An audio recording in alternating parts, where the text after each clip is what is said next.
भक्त को भगवान। भक्त एक बार अगर मन में ये निष्ठा कर ले कि मुझे भगवान को पाना है और इसी जन्म में पाना है, तो बस भगवान अपने आप साधन बनाते हैं। जैसे मैंने परसों एक स्टोरी भी लगाई थी। क्या है कि परसों रात को मैं वैसे ही बैठा था और कुछ पुरानी जो मेरी रिकॉर्डिंग्स थी मैं वो देख रहा था। तो मैं वहां पे एक चीज देख रहा था कि मैं एक एक घंटा लगा के भगवान की कथाएं रिकॉर्ड किया करता था, लोगों को भेजा करता था। तो कई बार क्या होता था कि जैसे मैंने पूरी कथा रिकॉर्ड कर दी और फोन की बैटरी खत्म हो गई, तो वो सब एक घंटा बर्बाद।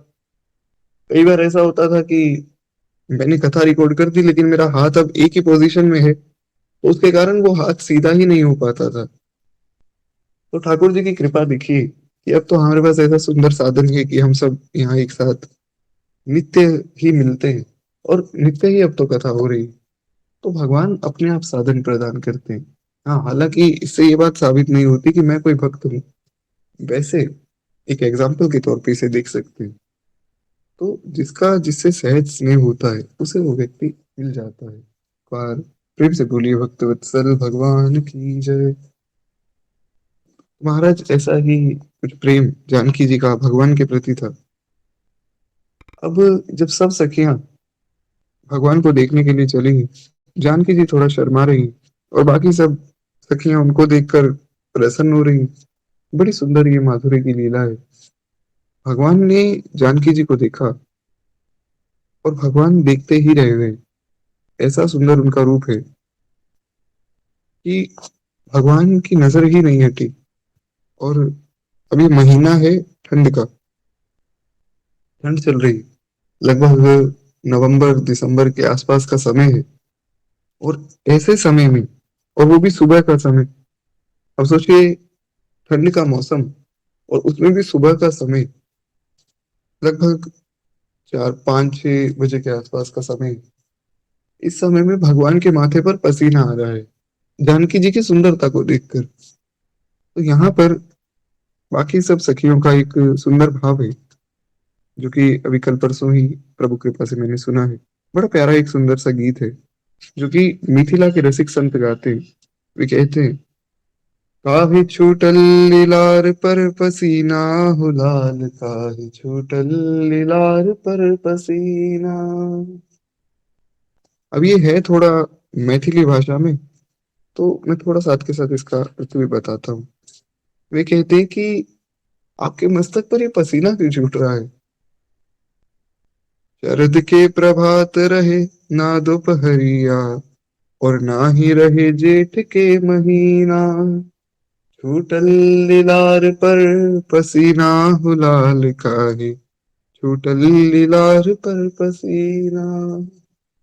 वे कहते हैं कि शरद का महीना है महाराज, ठंड है, और उसमें भी दोपहर तो है नहीं, सुबह का समय, प्रातः काल, और ना ही कोई गर्मी है कहीं से। आपके माथे पर ये पसीना क्यों आ रहा है। अरे छूटल लीलार पर पसीना हो लाल, काहे छूटल लीलार पर पसीना। फिर एक सखी जो कि आगे भी लीलाओं में थोड़ा भगवान के साथ खूब सुंदर लीलाएं करती, वो सखी कहती है। अब यहाँ पर केवल ये माधुर्य की लीला है तो इसे उस भाव में ही देखें। ऐसा नहीं कि भगवान की महिमा को कम बताया जा रहा है, ऐसा कुछ कोई गलत भाव हमारे मन में ना आए। एक सखी बड़ी प्यारी बात कहती, बड़ा सुंदर एक व्यंग करती है। वे कहती, लरिका सयान बुध नर नारी बस, करके चले आओ तान करके सीना। ये बड़ा प्यारा भाव है। वो कहती है कि आप तो वही है ना जो अभी 2 दिन पहले मिथिला घूमने निकले थे, तो आपने सब बच्चे, बूढ़े, नर नारी सबको मोह लिया था, और आप तो सीना तान के चल रहे थे। अब क्या हुआ। जानकी को देखकर तो आपके माथे पर पसीने छूट गए। अरे छूटल लीलार पर पसीना हो लाल, काहे छूटल लीलार पर पसीना, छूटल लीलार पर पसीना हो लाल, काहे छूटल लीलार पर पसीना। बड़ा सुंदर सा एक भाव है। भगवान के माथे पर पसीना आ गया जानकी जी की सुंदरता को देखकर। इसीलिए गोस्वामी जी कहते हैं कि देखी सिय शोभा सुन पावा, और हृदय सराहत वचन न आवा। जन बिरंच सब निज नृपदाई, और बिरचि विश्व कहाँ प्रगति दिखाई। गोस्वामी जी कहते हैं कि महाराज सीता जी की शोभा को देखकर राम जी को बड़ा सुख मिला। जो राम जी सुख के धाम है, जो आनंद सिंधु सुख राशि, उन भगवान को सुख प्रदान करती हैं जानकी जी। हृदय में भगवान बहुत आराधना करते हैं, पर मुख पे कोई वचन आते नहीं। ऐसी अनुपम शोभा श्री जानकी जी की है। और गोस्वामी जी कहते हैं मैं कहाँ तक कहूँ, बस इतना समझो कि सुंदरता कहूँ सुंदर करही, और छवि ग्रह दीप सिखा जनु बरही। सब उपमा कवि रहे जुठारी, यही पट तरऊ विदेह कुमारी। गोस्वामी जी कहते हैं कि बस इतना समझो कि जो सुंदरता को भी सुंदर कर देती, जो पवित्रता को पवित्र कर देती, वे श्री जानकी जी। बस इतना समझो कि जैसे सुंदरता के घर में अंधेरा था, और जानकी जी ने अपनी सुंदरता से उसके घर में एक दीप जला दिया, और उस दीप से वो सुंदरता सबको रोशनी प्रदान कर रही है। इसका अर्थ ये है कि जितना भी ये संसार हमें दिख रहा है, भगवान की सुंदरता का केवल एक अंश मात्र है। और भगवान की सुंदरता जानकी जी की सुंदरता के सामने फीकी पड़ जाती है। ये है श्री किशोरी जी की सुंदरता। गीता में भगवान ने कहा कि महाराज अर्जुन, ये जितना भी कुछ तुम देख रहे हो, ये तो केवल मेरी सुंदरता का एक अंश मात्र है। जितना भी संसार तुम्हें दिखता है, जितना भी तुम सोच सकते हो, वो तो केवल मेरा एक अंश मात्र है। सोचो कि पूरा कितना होगा ये, और मेरी सामर्थ्य कितनी होगी, मैं कितना शक्तिशाली हूँ। और वे भगवान भी श्री राधा रानी के चरणों की सेवा करते हैं। तो ऐसी है कि किशोरी जी की महिमा। पर प्रेम से बोली भक्तवत्सल भगवान की जय। तो इसीलिए गोस्वामी जी एक बड़ा सुंदर सा पद भी लिखते हैं विनय पत्रिका में। सुंदर सहज राम वैदे, सुंदर सहज राम वैदे। कोटि काम रति रूप लजावन, कोटि काम रति रूप लजावन। एक प्राण दो देहि, एक प्राण दो देहि, सुंदर सहज राम वैदे। सुंदर सहज राम वैदे। बड़ा प्यारा भाव है। गोस्वामी जी कहते हैं कि करोड़ों करोड़ों कामदेव और रति जिनके सामने आकर लज्जित हो जाते हैं, वैसे भगवान और जानकी जी एक साथ जब बैठते हैं तो वैसे लगते हैं। और ये वैसा ही दृश्य है। अब यहाँ पर चाहे माधुर्य की सब लीलाएं हैं कि जिसमें राम जी के माथे पर पसीना छूट रहा है, और जानकी जी भगवान को देखकर खड़ी की खड़ी रह गई। पर बाकी भक्तों को बड़ा सुख मिलता है महाराज, क्योंकि यहाँ पर पहली बार भगवान का और जानकी जी का मिलन हुआ है। तो लक्ष्मण भैया को यहाँ से बड़ा आनंद मिल रहा है, और वहां से जानकी जी की सखियां बड़ा सुख ले रही हैं। इसलिए तो वे ऐसे मंगल गीत गा रही कि छूटल लीलार पर पसीना हो लाल काहे, छूटल लीलार पर पसीना। और मुझे श्री मामा जी बड़ा प्यारा गीत गाते हैं। वे बताते हैं कि वो जो सखी सब सखियों के पास दौड़कर आई थी, वो क्या बता रही है उन्हें। बड़ा प्यारा भाव है कि कोई आया सखी फुलवरिया में, कोई आया सखी फुलवरिया में। जैसे जादू हो उनकी नजरिया में, जैसे जादू हो उनकी नजरिया में। कोई आया सखी फुलवरिया में। बड़ा प्यारा भाव है। वो कहते कि कोई आया है फुलवाड़ी में, तो चलो हम सब चलकर देखते। सखियों ने पूछा कि अच्छा, पहले बताओ कि वो हैं कैसे। तो कहती है ऐसा लगता है मानो उनकी नजर में तो एक जादू है, जो एक बार उनको देख लेता है फिर और कहीं वो किसी को देख नहीं पाता है। जैसे अभी हमने परसों की कथा में चर्चा की थी कि एक जो फोटो वायरल हो रही है भगवान की, कि एआई ने बनाई राम जी की इमेज, रामचरितमानस और रामायण में जैसा वर्णन मिलता है बिल्कुल वैसी। पर एक सोचने की बात यह है कि अगर वो वास्तव में वैसी ही होती जैसा भगवान का वर्णन मिलता है, तो महाराज फिर तो किसी और को देखने की आवश्यकता ही नहीं थी। जो भगवान को देख लेता है वो और कहीं किसी को नहीं देख पाता है, वो फिर भगवान का होके रह जाता है। गोपियां दिन रात कृष्ण का स्मरण करती है, उन्हें और कोई दिखता ही नहीं। तो संसारी जीव तो केवल सोच सकता है कि ठाकुर कितने सुंदर होंगे, भगवान तो उससे अनंतो अनंत गुना ज्यादा सुंदर है। तो इसीलिए वो जानकी जी की सखी, जो कि नित्य भगवान के धाम से आई है, वे ये बात कहती है कि सांवला एक है, एक गोरा बदन, देख कर भी अब तक ना भरा मेरा मन, ऐसा रूप नहीं देखा उमरिया में, जैसे जादू हो उनकी नजरिया में, जैसे जादू हो उनकी नजरिया में, कोई आया सखी फुलवरिया में। सब सखियों ने पूछा कि बताओ कैसे।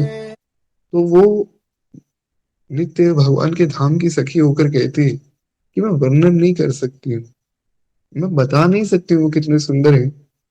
वो बस तुम खुद देखकर अनुभव करो।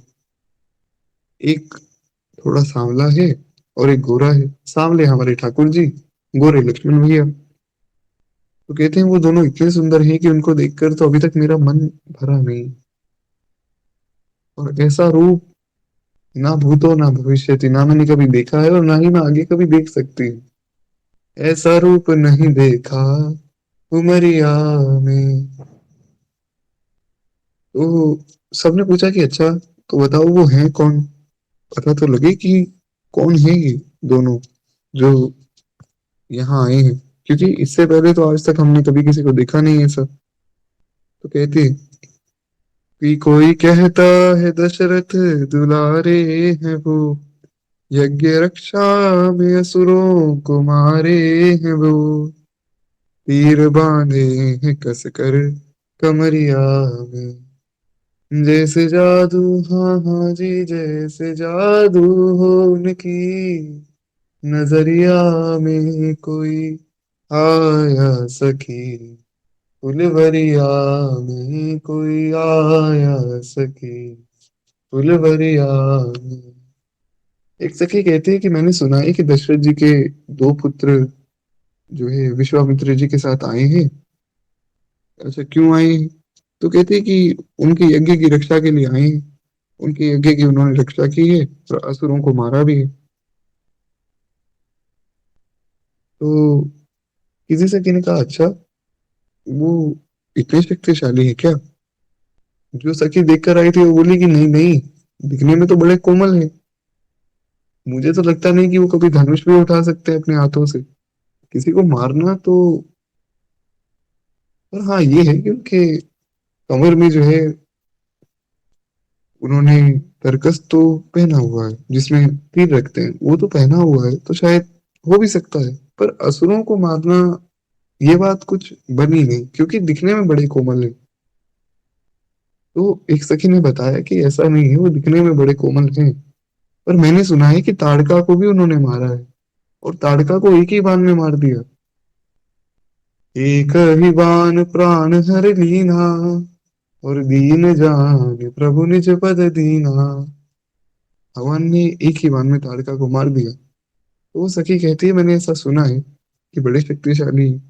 तो सब सखियां बड़ी प्रसन्न हो गई कि दिखने में भी बड़े सुंदर हैं और शक्तिशाली भी हैं और है भी दशरथ जी के पुत्र, तो ये तो सर्वगुण संपन्न है। तो सबका यही भाव है अंत में, बड़ा प्यारा भाव पूज्य श्री मामा जी देते हैं। वे कहते हैं कि शादी उनसे ही होती जो हर हाल में, आया करते हमेशा वो ससुराल में, और नैन डूबे ही रहते उनकी लहरिया में, नैन डूबे ही रहते उनकी लहरिया में।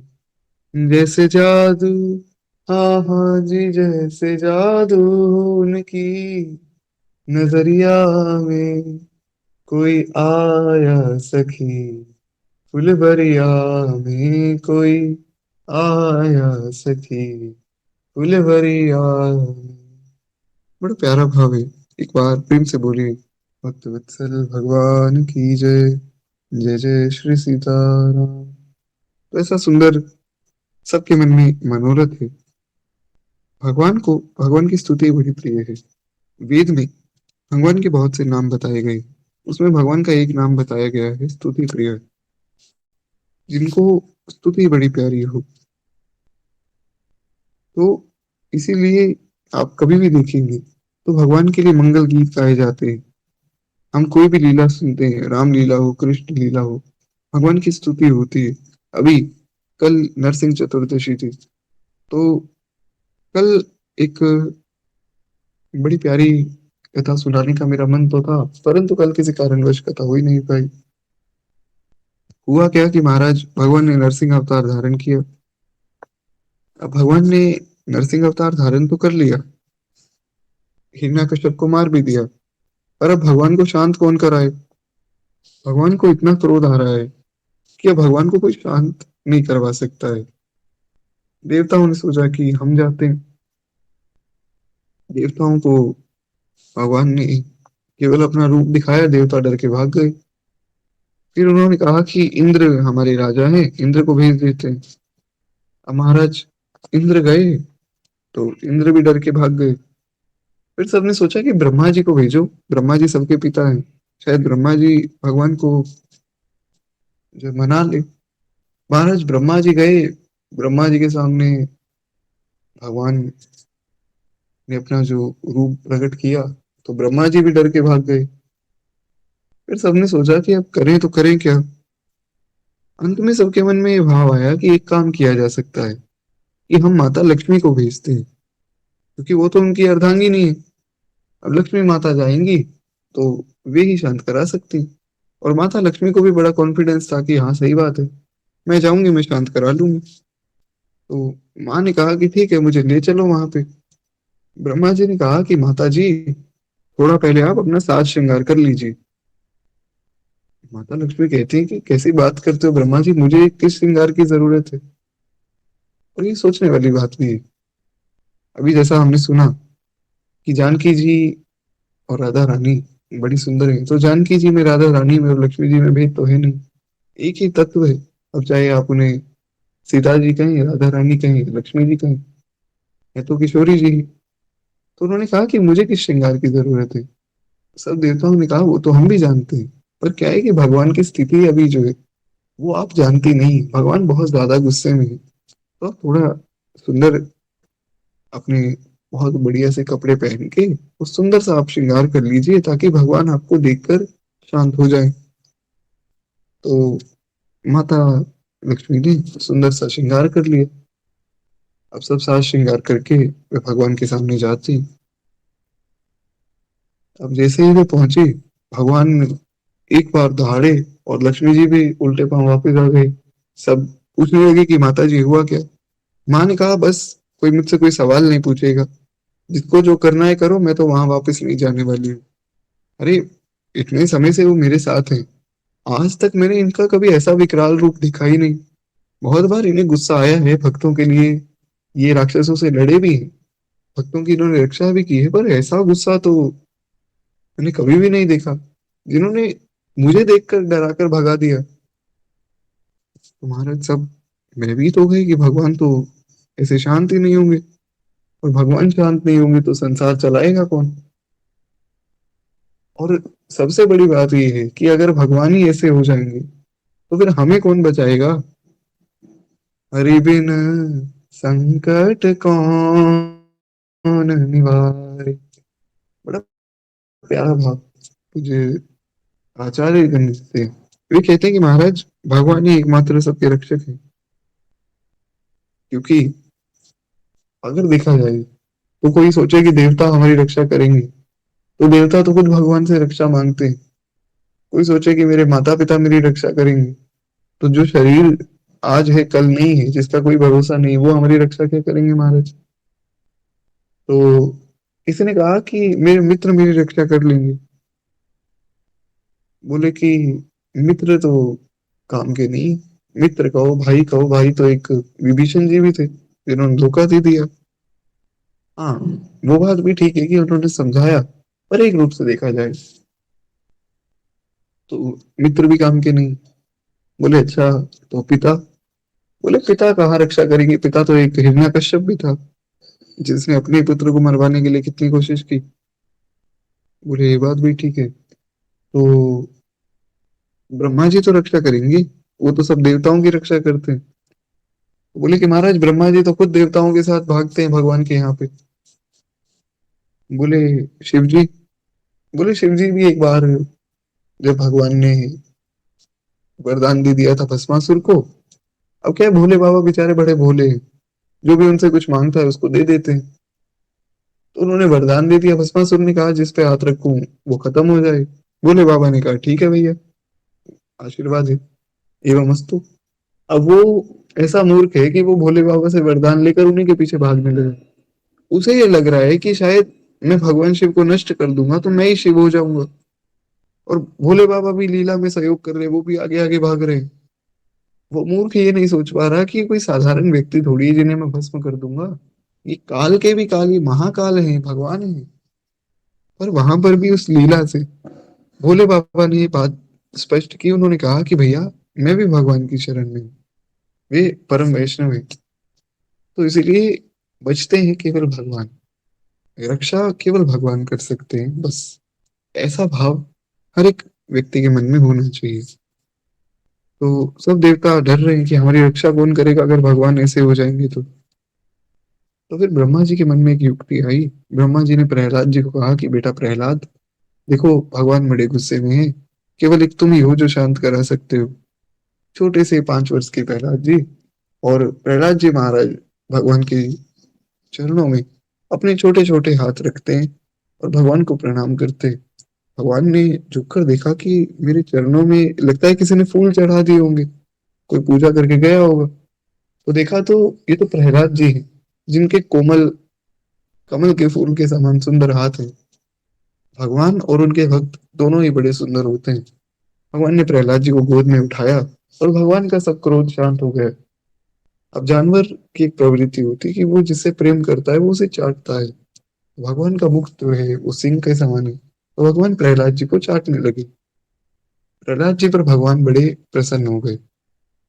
तो ऐसे हैं भक्त वत्सल ठाकुर जी, अपने भक्तों के लिए भी कुछ भी कर सकते हैं। भक्त के लिए भी किसी भी रूप को धारण कर सकते हैं, भक्त के लिए भी किसी भी मर्यादा को तोड़ सकते हैं। तो ऐसे भक्त वत्सल भगवान है। एक बार प्रेम से बोलिए भक्त वत्सल भगवान की जय।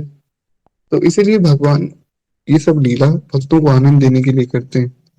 हालांकि भगवान को किसी विवाह की आवश्यकता नहीं, क्योंकि वे तो नित्य ही महाराज युगल सरकार हैं। पर फिर भी भगवान ऐसी लीलाएं करते हैं ताकि उनके भक्तों को आनंद मिल सके। गोस्वामी जी कहते हैं इस प्रकार सुंदर भगवान पहुंचे उस फुलवारी में। जानकी जी ने भगवान का दर्शन किया है, बड़ा सुंदर भाव है। जानकी जी और उनकी कुछ सखियां भगवान को देख रही हैं, और एक ही भाव सबके मन में है। श्री राम को देख कर श्री जनक नंदिनी, राम को देख कर श्री जनक नंदिनी, बाग में जा खड़ी की खड़ी रह गई। राम देखे सिया और सिया राम को, राम देखे सिया और सिया राम को, कि चारों अखियां लड़ी की लड़ी रह गई। राम को देख कर श्री जनक नंदिनी, बाग में जा खड़ी की खड़ी रह गई। अब एक बड़ा प्यारा भाव है। सब सखी आपस में बात कर रही, क्योंकि अब पहले तो जो बात कर रही थी वो तो भगवान को देखने से पहले की बात है। अब भी भगवान को देखकर भगवान की बात कर रही। तो कहते हैं कि बोली एक सखी राम को देख कर, कि रच गई है विधाता ने जोड़ी सुधर। वो कहते हैं कि हम अभी मनोरथ ही कर रहे थे कि काश जानकी का इनसे विवाह हो जाए। और देखो इनको देख के तो लगता भी है कि ये जानकी के लिए ही बने, और जानकी इनके लिए। पर एक दिक्कत है। सबने कहा क्या? कहते फिर धनुष कैसे तोड़ेंगे बारे कुंवर, मन में शंका बनी की बनी रह गई। राम को देख कर श्री जनक नंदिनी, बाग में जा खड़ी की खड़ी रह गई। बड़ा प्यारा भाव है। अब क्या है, ये गीत तो सबने सुना हुआ है, लेकिन इससे पहले जो हमने सुना वो थोड़ा गुप्त है। वो केवल रसिकों के पास ही रहता है। तो हुआ क्या था, ये बहुत प्रचलित हो गया। सब लोग यही गाने लगे। मिथिला तक ये गीत पहुंच गया कि महाराज राम को देखकर जनक नंदिनी खड़ी की खड़ी रह गई। मिथिला के संतों ने कहा कि ये तुम कैसी बात कर रहे हो? बोले कि महाराज मिलन हुआ था जानकी जी का और राम जी का, और वहां पर जो है उस बगीचे में भगवान बड़े सुंदर लगे जानकी जी को। मिथिला के रसिक संत कहते हैं कि ये सब बातें हम नहीं मानते। अरे कहाँ राम जी तुम्हारे काले कलोटे, और हमारी किशोरी देखो कितनी गोरी है। ऐसा थोड़ी होता है। तब उन्होंने ये भाव बताया। उन्होंने कहा अंदर की बात तो तुम जानते ही नहीं, तुमने बाहर की बात सुन ली, अंदर की बात तुम्हें पता ही नहीं। बोले अच्छा, अंदर की बात क्या है महाराज? बोले यहाँ से तुमने ये तो सुन लिया कि जानकी जी बस भगवान को देख रही है, प्रसन्न हो रही। भगवान की स्थिति भी तो देखो। तो उन्होंने ये भाव प्रकट किया, कह जो कि हम सुन ही चुके, कि छूटल लीलार पर पसीना हो लाल काहे, छूटल लीलार पर पसीना। भगवान सूर्यवंश से है। सूर्यवंश में एक से बढ़कर एक प्रतापी राजा तो हुए ही। सबसे बड़ी बात ये थी कि वो राजा महाप्रतापी होने के साथ साथ परम भागवत भी थे, परम वैष्णव थे, सभी के सभी। अब ऐसे कुल में जन्म लेने वाला कोई व्यक्ति स्त्रियों की तरफ आंख उठाकर देखे, बहुत अच्छी बात नहीं है। और ऐसा भगवान करते भी नहीं थे। और साथ में भगवान इस रूप में मर्यादा पुरुषोत्तम बने, तो महाराज स्त्रियों को देखे ये तो अच्छी बात नहीं। कन्हैया हो तो गोपियों को देखे, कोई दिक्कत नहीं, कन्हैया है कुछ भी कर। कन्हैया तो महाराज जाते हैं। एक किसी ग्वाले की शादी हुई, नया नया विवाह हुआ, तो ठाकुर जी पहुंच गए उसके घर पे। कहा कि मैया एक बहू को दर्शन तो कराए दो। तो जो उनकी सास थी उन्होंने मना कर दिया कि नहीं नहीं, अरे अभी तो मेरी बहू आई है, ऐसा नहीं, तुम दर्शन नहीं कर सकते हो। ठाकुर जी बोले बस, कल तक तो हमारे साथ जो सुंदर लीला करती थी, कल तक हमें बुलाती थी माखन खाने के लिए, जा, हम तेरे घर पे आएंगे नहीं आज के बाद। तो वो कहते हैं कि चलो कोई बात नहीं, तुम दर्शन कर लो।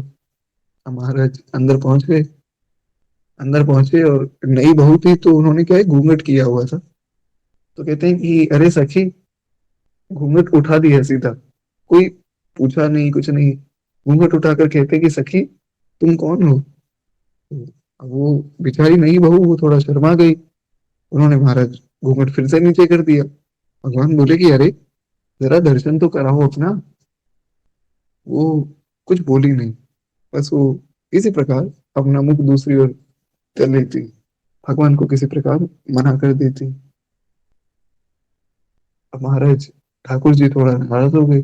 ठाकुर जी ने कहा जाओ, तुम दर्शन नहीं कराना चाहती हो तो जाओ, फिर आज के बाद मैं तुम्हारा दर्शन करूंगा ही नहीं। उसने सोचा कि ऐसे ही कोई बच्चा होगा शरारती सा यहाँ का, तो ठीक है, मुझे क्या है, मत करो मेरा दर्शन। लेकिन जब रास लीला में वो सखी पहुंची और महाराज देखा कि सब गोपियों के साथ भगवान तो सुंदर रास कर रहे हैं, और इस बेचारे को दर्शन ही नहीं हो रहा है, तो खूब रोने लगी। इतने आंसू बहे, इतनी मन में पीड़ा हुई कि भगवान को प्रकट होना पड़ा। और भगवान को कहा कि प्रभु मुझसे बहुत बड़ा अपराध हो गया, आप मुझे क्षमा कर दीजिए। तो यहाँ पर जो लीला है ये बिल्कुल अलग है, और राम रूप में जो लीला है वो बिल्कुल अलग है। वहां पर भगवान किसी को आंख उठाकर देख नहीं सकते, दोनों रूप में है ठाकुर जी ही, वे चाहे तो कुछ भी करे। तो ऐसा कोई गलत भाव मन में ना आए। भगवान है और सब लोग भगवान के ही, वे चाहे तो किसी को भी देखें किसी को भी ना देखें, सब भगवान की लीला है।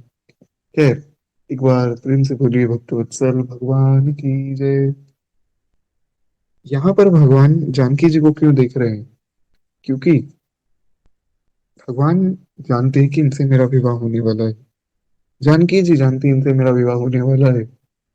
सारा संसार जानता है कि राम और जानकी जी एक दूसरे के लिए बने हैं। तो बस फिर इसमें विचार विमर्श करने की कोई बात ही नहीं है महाराज। तो खैर,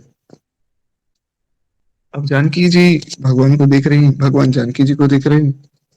उन दोनों को तो किसी की कोई परवाह ही नहीं है, कोई क्या कह रहा है। बाकी सखियां सब आपस में बात कर रही हैं कि ये तो दिखने में सच में बड़े कोमल है। अरे धनुष उठाएंगे कैसे? धनुष को उठाकर प्रत्यंचा कैसे चढ़ाएंगे? ये तो बात बनेगी नहीं। बस यही डर है। मैं तो कहती हूँ कि हमारे जनक जी इस प्रतिज्ञा को तोड़ दे। अरे इनको देखने के बाद कैसी प्रतिज्ञा?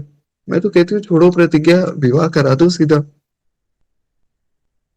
बोली दूसरी सखी, छूटन देखन में है, फिर चमत्कार इनका नहीं जानती। दूसरी सखी कहती कि अरे दिखने में छोटे हैं, तुम्हें अभी बताया तो था, बड़े चमत्कारी हैं। बोली अच्छा कैसे? कहते एक ही बाण में ताड़िका राक्षसी, उठ सकी ना, पड़ी की पड़ी रह गई, राम को देख कर श्री जनक नंदिनी, बाग में जा खड़ी की खड़ी रह गई। कहते महाराज दिखने में छोटे हैं, वैसे बड़े चमत्कारी हैं। एक ही बाण में ताड़का के प्राण हर लिए इन्होंने। बोले अच्छा, तो ये तो बड़ा प्यारा भाव है, फिर तो भगवान करे कि इन्हीं से विवाह हो जाए। सब सखियां कहती हैं कि चलो जानकी जी से भी थोड़ा हालचाल पूछा जाए कि जानकी जी का क्या हाल चाल है महाराज। जानकी जी तो बस केवल इनको देखती जा रही हैं। तो सब सखियां जानकी जी के पास जाती हैं और जानकी जी से वार्तालाप करती हैं। इधर लक्ष्मण जी भगवान से पूछते हैं कि क्यों भैया, हो गए दर्शन जिसके लिए यहाँ आए थे? राम जी बोले अरे नहीं नहीं लक्ष्मण, दर्शन तो कैसे, तुम्हें पता ही कौन है। ये वही हैं जिनका विवाह होने वाला है, जिनके लिए धनुष यज्ञ हो रहा है, और इन्हीं के लिए है स्वयंवर, इन्हीं का ही है। मैं तो तुम्हें दिखाने लाया था। लक्ष्मण जी बोले वो तो मैं जानता हूँ कौन किसको दिखाने लाया था, पर चलो आपने दर्शन कर लिए हो तो हम चलें। अब क्या है, गुरु जी पूजा करेंगे, फूल लेकर जाने। तो भगवान कहते हैं कि लक्ष्मण, अब देखिए भगवान बहुत निर्मल है। लोग कहते हैं महाराज ठाकुर जी बड़े चालाक हैं। वो चालाक उन्हीं के साथ हैं जो उनके साथ चालाकी करता है, जैसे मामा शकुनी। अब मामा शकुनी चालाक व्यक्ति थे तो भगवान उनके साथ छल करते थे। अब जो निर्मल स्वभाव के भक्त हैं उनके साथ भगवान निर्मल है। भगवान का स्वभाव निर्मल ही है, वे छल कपट नहीं जानते हैं। यहाँ पर भगवान कितने निर्मल है कि वे अपने मन की दशा लक्ष्मण जी को बता रहे हैं। जैसे भक्त भगवान को सारी बात बता देता है, वैसे ही भगवान भक्त को सारी बात बताते हैं। भगवान गीता में कह रहे हैं ये यथा माम प्रपद्यन्ते ताम तथैव भजाम्यहम्। तुम जिस भाव से मेरे पास आओगे मैं उसी भाव से तुम्हें स्वीकार करूंगा। महाराज लक्ष्मण जी सारी बात भैया को बता देते थे, तो राम जी ने भी सारी बात बता दी। राम जी कहते हैं कि लक्ष्मण, पता नहीं कि इनको देखकर मेरे मन में एक अलग सी प्रीति हुई। वैसे किसी स्त्री को देखकर ऐसा मन में भाव आता नहीं है कि काश इनसे मेरा विवाह हो जाए, परंतु इनको देखकर एक अलग सी प्रीति मन में हुई।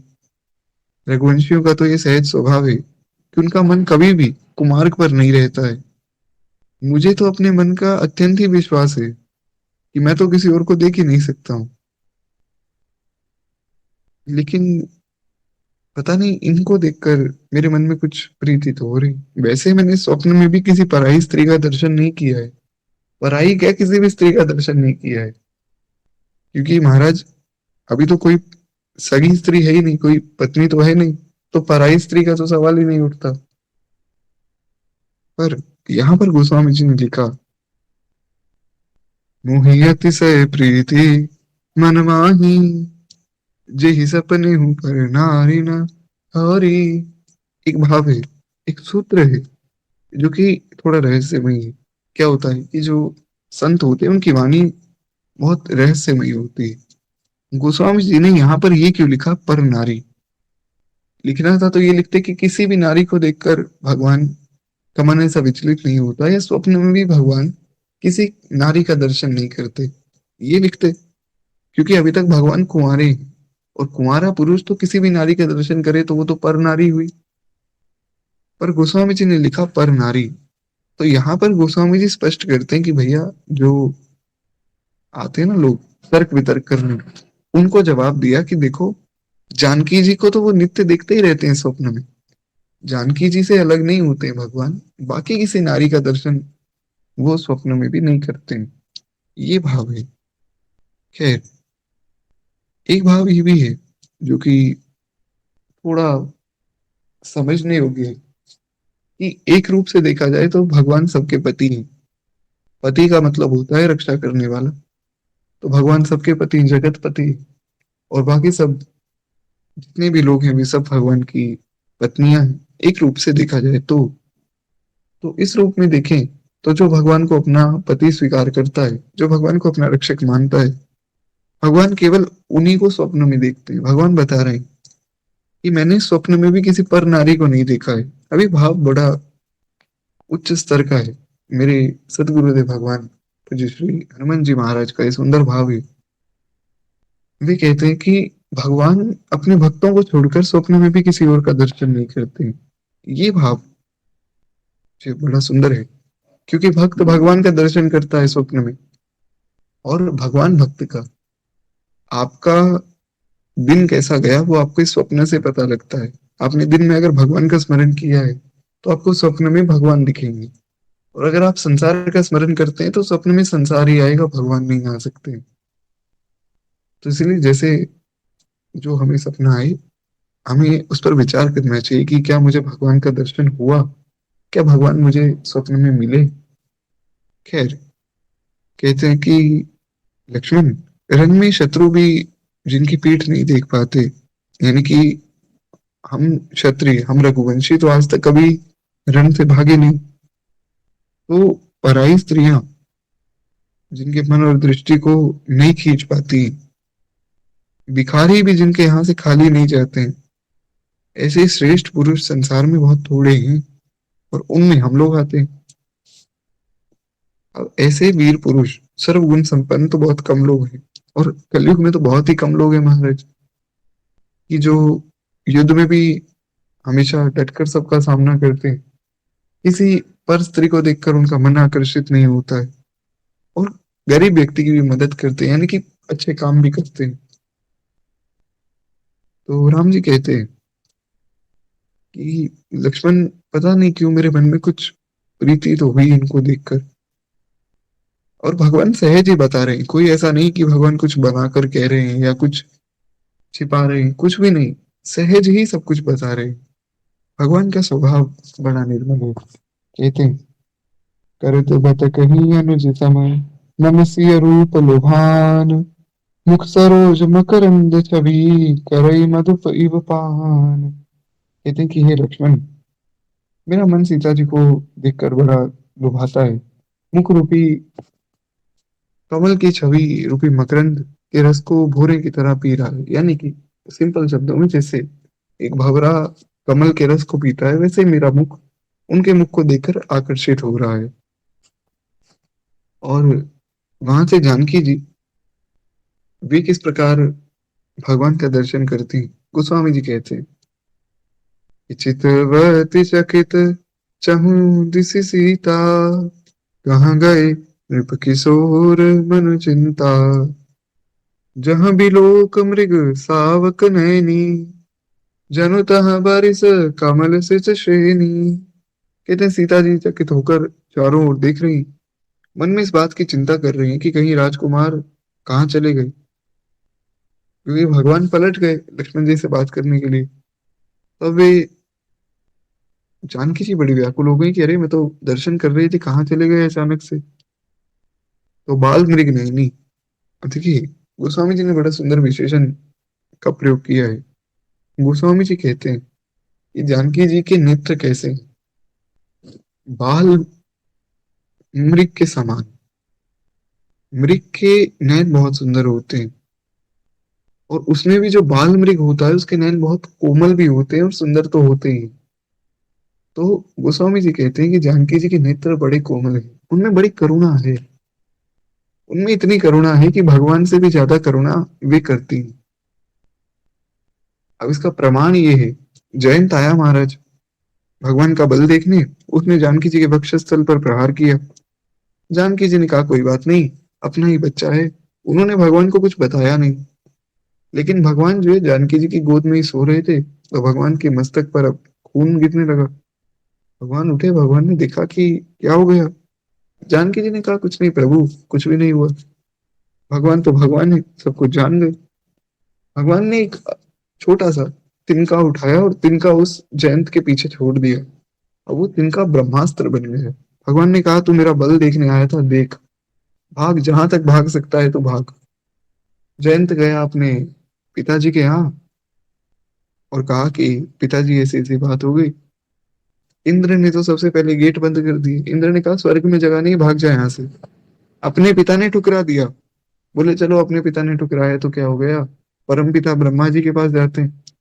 ब्रह्मा जी के पास गए। ब्रह्मा जी ने कहा आओ जयंत, कैसे बड़े परेशान लग रहे हो। बोले ब्रह्मा जी, ऐसी ऐसी बात हो गई। ब्रह्मा जी ने कहा भाग जाओ, यहाँ पर तुम्हारे लिए कोई जगह नहीं है। क्या तुम्हारे साथ साथ वो ब्रह्मास्त्र मुझे भी खत्म कर देगा, भागो भागो। तो बोले कि चलो कोई बात नहीं, भोले बाबा के पास जाता हूँ, बड़े भोले हैं, बड़े प्यारे हैं, वे मेरी रक्षा करेंगे। और ये बात भी सही है, भोले बाबा तो जिसको कोई स्वीकार नहीं करता उसको भी स्वीकार कर लेते हैं। तो जयंत ने सोचा कि मुझे वही शरण दे सकते हैं। जयंत गया महाराज, भोले बाबा ने उसे बिठाया। बोले जयंत बेटा, बड़े परेशान लग रहे हो, क्या बात हो गई। तो बोले बाबा, ऐसी ऐसी बात है। भोले बाबा ने अपना त्रिशूल उठाया। बोले जयंत तू यहाँ से भाग जा, नहीं तो ब्रह्मास्त्र तो तुझे मारे या ना मारे, मेरा त्रिशूल तुझे मार देगा। तूने मेरी माँ पर प्रहार किया। जानकी जी मेरी माँ है, तेरी हिम्मत कैसे हुई मेरी माँ पर प्रहार करने की, भाग जा यहाँ से। वहां से भी भगा दिए गए। अनंत कोटि ब्रह्मांड में सब जगह वो घूमा, कहीं उसे कोई ठोर मिला ही नहीं। बहुत कांपने लग गया कि मैं तो गलती कर दी, भगवान का बल देखने चला गया। अंत में नारद जी से मिलन हुआ। नारद जी ने कहा क्या बात है जयंत भैया, बड़े परेशान हो। बोले क्या बताऊं भगवान, ऐसी ऐसी बात हो गई। नारद जी बोले कि तुम मूर्ख हो क्या, तुम किसका बल देखने जा रहे हो, भगवान का। अरे जिनके एक संकल्प मात्र से अनंत कोटि ब्रह्मांड की सृष्टि हो जाती है, जिनकी आंख बंद करने मात्र से अनंत कोटि ब्रह्मांड का लय हो जाता है, काल जिनके सामने थर थर कांपने लग जाता है, तुम उनका बल देखने जा रहे हो। बोले अब तो गलती हो गई, अब क्या करूं। बोले कोई बात नहीं, भगवान की शरण में जाओ और जाकर जो है जानकी जी से प्रार्थना करना, वे ही तुम्हें बचा सकते हैं, क्योंकि अब तो तुम्हें भगवान भी नहीं बचा सकते। अब तो भगवान ने भी तुम्हें त्याग दिया। अब जानकी जी कृपा करें तो करें, वरना भैया तुम्हारा तो कल्याण है ही नहीं कहीं पे भी, कहीं चले जाओ। तो वो गया और जाकर भगवान को दंडवत प्रणाम करता है। और इतना डरा हुआ था बेचारा कि दंडवत प्रणाम भी कैसे कर रहा है कि पांव तो भगवान की तरफ और मुख दूसरी तरफ। भगवान को और गुस्सा आया। भगवान ने कहा कैसा बेशर्म है कि पाँव मेरी तरफ कर रहा है और मुंह दूसरी तरफ। जानकी जी ने कहा कोई बात नहीं प्रभु, छोटा बच्चा है, माफ कर दीजिए। भगवान ने कहा आपके वक्षस्थल पर इसने प्रहार किया तो आप इसको क्षमा कर रही। जानकी जी की करुणा ऐसी है, वे कहते हैं कोई बात नहीं, छोटा बच्चा कई बार माँ के वक्षस्थल पर लात मार ही देता है, तो कोई बात नहीं, माफ कर दीजिए। तो गतवा जैसे तैसे, अब क्या है, कथा बहुत बड़ी हो जाएगी, हम आगे सुनेंगे। जैसे तैसे जानकी जी ने ही उसकी भगवान के चरणों में शरणागति करवाई और उन्होंने ही उसे बचाया। उसके बाद भगवान ने ये शिक्षा ले दी कि आज के बाद इनके सामने किसी असुर को नहीं मारना है, क्योंकि अगर इनको मैं ले जाऊं रावण को मारने और ये वहां जाकर कह दें कि छोड़ दो, रावण को माफ कर दो, तो फिर मैं क्या करूंगा? वही कह भी देंगी। कभी भी आप देखिए, जानकी जी के हाथ में कोई अस्त्र आपको नहीं मिलेगा, राधा रानी के हाथ में कोई अस्त्र नहीं मिलेगा, लक्ष्मण जी के हाथ में कोई अस्त्र नहीं मिलेगा, क्योंकि वे मारना जानती ही नहीं है, वे केवल कृपा करना जानती है। तो इसलिए भगवान ने उन्हें पहले ही अग्नि में प्रवेश करवा दिया कि आप अग्नि में बैठ जाओ, जब सारा काम हो जाएगा आपको वापस बुला लेंगे। ये है जानकी जी की करुणा। उनका हृदय बहुत कोमल है, इसलिए गोस्वामी जी कहते हैं वे बाल मृग नहीं है, उनकी आंखों में बड़ी करुणा है। तो जानकी जी इधर उधर दृष्टि डालती हैं, भगवान तो मिलते नहीं। तो भगवान कैसे दिखे, वो हम कल की कथा में जानेंगे। आज वाणी को ही विश्राम देते हुए केवल 2 मिनट प्रेम से हम लोग मानस जी की आरती करें। एक बार प्रेम से बोलिए, जय जय श्री सीताराम।